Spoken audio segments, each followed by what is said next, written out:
Hello everyone, in this demo we're going to take a look at using for loops to calculate two different types of finite sums where we know how many terms we're working with. This is a pretty common task with for loops, so for part one we'll look at finding the sum of the first so many perfect squares that start at 1. So let's say the user wanted to find the sum of the first 3 perfect squares. The loop should sum 1 plus 4 plus 9. And then in the second part we'll look at calculating the sum of the first so many odd integers beginning at 1. So say they want the first 3 odd integers, it should sum 1, then 3, then 5.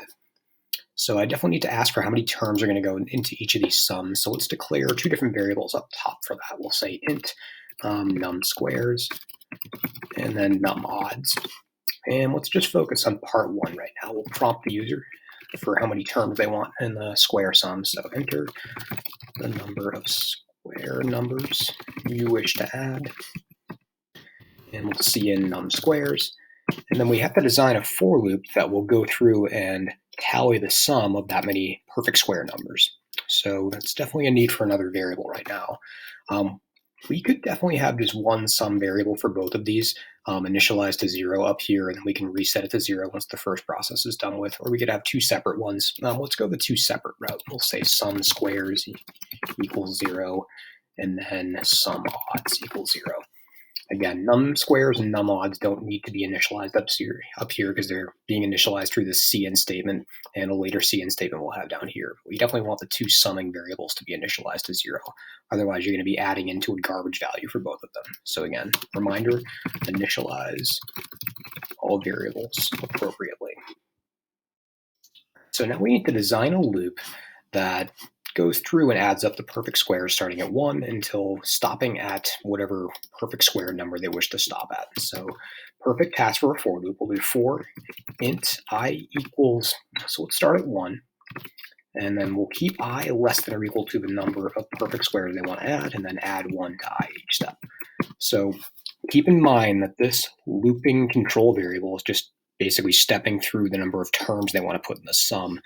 We might need to come up with an additional expression in here to capture the perfect square aspect of this. Again, say they input 3 up here. Our goal would be to add 1 squared, then 2 squared, then 3 squared, or 1 plus 4 plus 9. So I'm going to have to use this loop control variable, but essentially square it when I'm updating the sum.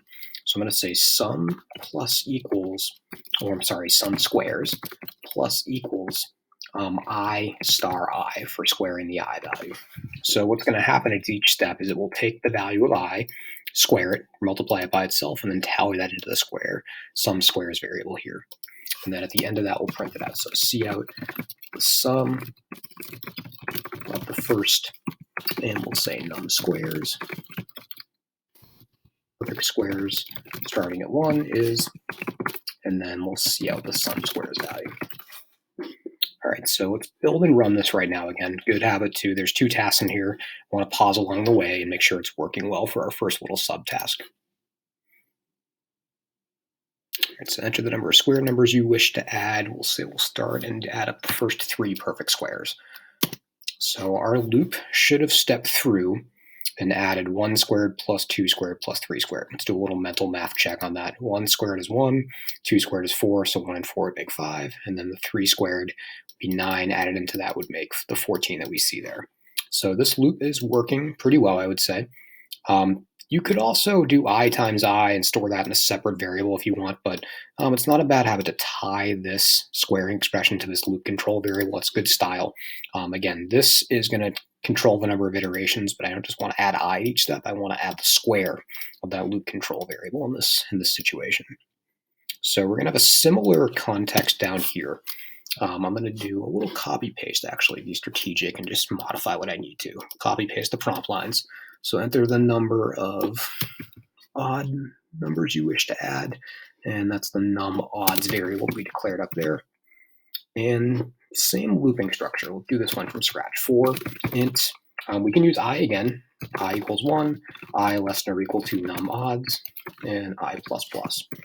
So similar structure. This will step through the first so many, this number of terms, num odds. So they want to add up the first 5 odd numbers. It will iterate 5 times. So we need to be thoughtful about getting an expression for an odd number in here. So again, this sum is going to begin at 1, and then the next value should be 3, and so on, up to whatever odd number would be like whatever position odd number we get based on that value. So keep in mind an odd number is either one more or one less than a multiple of 2. So let's think. First iteration, I is 1. Let's say I doubled that and made a multiple of 2, so that'd be 2. And if I subtract 1, that would get 1. So I'm going to put a little comment here. 2 star I minus 1 is an odd value. Let's see if that's the correct one. I'm actually just going to do a temporary cout statement for my thinking process here. 2 star I minus 1, and see if this just steps through the odd numbers that I want to add up correctly. Again, we could be off by 1. Odd numbers either 1 more or 1 less than a multiple of 2, and that would capture that.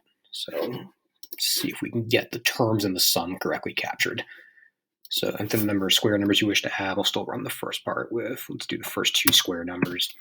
Cool. Sum of the first 2 perfect squares, so I get 1 is 5. And then how many odd numbers do you want to add up? Let's see the first 5 odd numbers in that loop. Okay, 1, 3, 5, 7, and 9. So that loop ran 5 times. That's good. And this does appear to give us the correct value for the odd number that we want at each step of the loop. So again, I'm tying this expression to this loop control variable in a way that it generates the odd numbers I want in that sum. So we can get rid of this temporary cout statement and then kind of mimic the structure of what we had up here. This is going to be put into the sum odds variable. We'll say sum odds plus equals, and then 2 star I minus 1. Again, that's just the expression for the odd number I need at each step of the loop. And then down here, cout the sum of the first sum odds